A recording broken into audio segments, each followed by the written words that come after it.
ಕಾನೂನು ಮಾಡಿ ಆ ರಾಜ್ಯದ ರೈತರ, ಜಿಲ್ಲೆಯ ರೈತರ ಹಿತಾದೃಷ್ಟಿ ಕಾಪಾಡ್ರಿ. ಅದನ್ನು ಬಿಟ್ಟು ರೈತರಿಗೆ ಮಲ್ತಾಯಿದವ್ರನ್ನೇ ತೋರಾಕತ್ರ ನೀವು ಯಾರನ್ನೂ ಬಿಡಂಗಿಲ್ಲ ಅಂತ ರೈತ ಕೂಡ ಇವತ್ತು ಹೇಳಕ್ಕೆ ಇಷ್ಟಪಡ್ತೈತಿ. ದಯವಿಟ್ಟು ನಿಮಗೆ ಮಾನ ಮರ್ಯಾದೆ ಅನ್ನೋದಿದ್ರೆ ಇದನ್ನ ಸರಿಯಾದ ಕಾನೂನು ಮಾರ್ಗವಾಗಿ ಹೋಗಿ ಇದನ್ನ ಚಾಲೂ ಮಾಡಕ್ಕೆ ಅವಕಾಶ ಮಾಡಿಕೊಡ್ಬೇಕಂತೇಳಿ ಇವತ್ತು ವಿನಂತಿ ಮಾಡ್ಕೊತೀನಿ. ನಾನು ಸಾಹೇಬನ ಹುಳ್ಳಿ ಕೇಳುವಂತ ತಗಲಕ್ಕಾಗಿ ಯಾರು ಬಂದಿಲ್ಲ, ಮನೆಗೆ ಒಟ್ಕೊಂಡು ಬಂದು ಕುಂತೀವಪ್ಪ ಅಂದ್ರ ಆದೇಶ ಆಗೈತು. ಯಪ್ಪ ನೀವು ಚಾಲೂ ಮಾಡ್ಕೋರಿ ಅನ್ನೋ ಮತ ಆ 500 ರೈತರನ್ನ ನನ್ನ ಜಿಲ್ಲಾಧಿಕಾರಿ ಆಫೀಸಿಗೆ ಕಳಿಸ್ಬೇಕಂತೆ ಮತ್ತೊಮ್ಮೆ ನಿಮಗೆ ಮಾಧ್ಯಮ ಮೂಲಕ ವಿನಂತಿ ಮಾಡ್ಕೊತೇನೆ. ನಾನು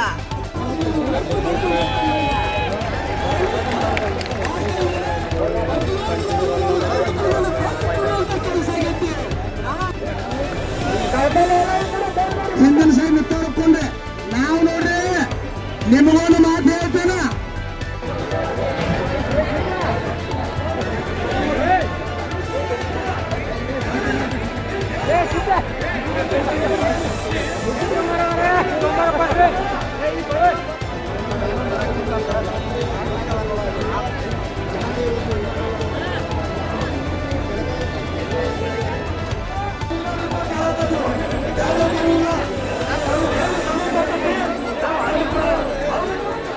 ಅವ್ರು ಏನು ಬೇಕಾದ್ರೆ ಮಾಡ್ರಿ, ನೀವು 2 ಎಕರೆ ಜಮೀನು ತಗೊಂಡ್ರಿ 2 ತಾಸಿನಾಗ ನಮಗೆ ಎಣ್ಣೆ ಮಾಡ್ಕೊಡ್ತೀವಿ ಅಂತ ಹೇಳಿದ್ರು. ಇವತ್ತು 24 ತಾಸು ಆಯ್ತು ನಾವು ಆ ಜಮೀನು ಸರಿಸುಮಾರು 25 ನ್ಯೂನತೆಗಳ ಮೇಲೆ ಅವರು ಪರಿಶೀಲನೆ ಮಾಡಿ ಎಲ್ಲ ಜೈ ಕಿಸಾನ್ ಮಾರ್ಕೆಟ್ ಪದಾಧಿಕಾರಿಗಳಿಗೆ ಅವಕಾಶ ಕೊಟ್ಟು ಅವರಿಂದ ಉತ್ತರ ತಗೊಂಡು ಉತ್ತರ ಸ್ಯಾಟಿಸ್ಫ್ಯಾಕ್ಟರಿ ಇಲ್ಲ ಅಂತ ಹೇಳಿ ನೋಟ್ ಮಾಡಿಬಿಟ್ಟು, ಆಯ್ತು ಸರ್ ನಾನು ಹೇಳ್ತೇನೆ ಉತ್ತರ ಸ್ಯಾಟಿಸ್ಫ್ಯಾಕ್ಟರಿ ಇಲ್ಲ ಅಂತ ಹೇಳಿ ಸರ್ಕಾರದಿಂದ ಈ ಆರ್ಡರ್ ಅನ್ನು ಅವರು ಜಾರಿ ಮಾಡಿದ್ದಾರೆ. ಈಗ ನಾವೇನ್ ಮಾಡ್ಬೋದು ಸರ್, ಇರುವಂತ ರೈತರಿಗೆ ತೊಂದರೆ ಆಗದಂತೆ ನಾವು ಅವರಿಗೆ ಅವಕಾಶ ಮಾಡಿ ಕೊಡ್ಬೇಕು. ಯಾವ ರೀತಿ ಅವಕಾಶಗಳು ಅಂತ ನಾವು ಕೇಳ್ಕೊಂಡಿದ್ದೀವಿ. ರೈತರು ಏನ್ ಹೇಳ್ತಾರೆ, ನಮ್ಗೆ ಎಲ್ಲಿ ಬೇಕಾದ್ರೂ ಅಲ್ಲಿ ಮಾರ್ಲಿಕ್ಕೆ ಅವಕಾಶ ಮಾಡಿಕೊಡ್ತೀವಿ. ಸೆಕೆಂಡ್ ಪಾಯಿಂಟ್ ಏನಂದ್ರೆ, ಜೈ ಕಿಸಾನ್ ಅಲ್ಲಿ ನೀವು ರಿಟೇಲ್ ಕೆಲಸ ಮಾಡ್ಲಿಕ್ಕೆ ಅಟ್ಲೀಸ್ಟ್ ನಮ್ಗೆ ಮಾಡಿಕೊಡ್ತೀವಿ, ಅದನ್ನು ಹೇಳಿದೀವಿ. ಈಗ ಪ್ರಶ್ನೆ ಏನ್ ಬಂದಿದೆ ಅಂದ್ರೆ, ಜೈ ಕಿಸಾನ್ ಅಲ್ಲಿ ಹೋಲ್ಸೇಲ್ ಕೆಲಸ ಮಾಡಿಕೊಡಿ ಅಂತ ಹೇಳ್ತಾರೆ. ಅದು ಈಗ ನನ್ನ ವ್ಯಾಪ್ತಿನಲ್ಲಿ ಇಲ್ಲ, ಅದು ಹೈಕೋರ್ಟ್ ಅಲ್ಲಿ ನಾಳೆ ತೀರ್ಮಾನ ಆಗುತ್ತೆ.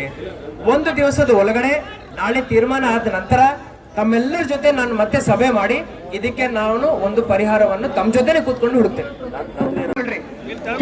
ಶಾಂತಿಯಿಂದ ಕೇಳಿಸ್ಕೊಳ್ಳಿ. ಈಗ ಕೋರ್ಟ್ ಅಲ್ಲಿ ನಮ್ಮ ಖಾಸಗಿ ಬಾಜಿ ಮಾರ್ಕೆಟ್ ಅವರು ಪಿಟಿಷನ್ ಹಾಕಿದ್ದಾರೆ.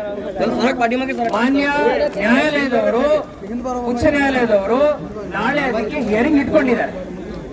ಈ ಒಂದು ವಿಚಾರಕ್ಕೆ 2 ತಾಸು ನಾವು ಈ ವಿಚಾರವನ್ನು ಕೇಳ್ತೀವಿ ಅಂತ ಅವರು ಹೇಳಿದ್ದಾರೆ. ಇಲ್ಲಿರುವಂತ ಬಾಜಿ ಮಾರ್ಕೆಟ್ ಎಲ್ಲ ಪದಾಧಿಕಾರಿಗಳಿಗೆ ಆ ವಿಚಾರ ಗೊತ್ತಿದೆ. ಅದಕ್ಕೋಸ್ಕರ ನಾವು ಆ ಒಂದು ಮಟ್ಟ ಬರೋ ತನಕ ಹಸ್ತಕ್ಷೇಪ ನಾವು ಮಾಡ್ತಾ ಇಲ್ಲ.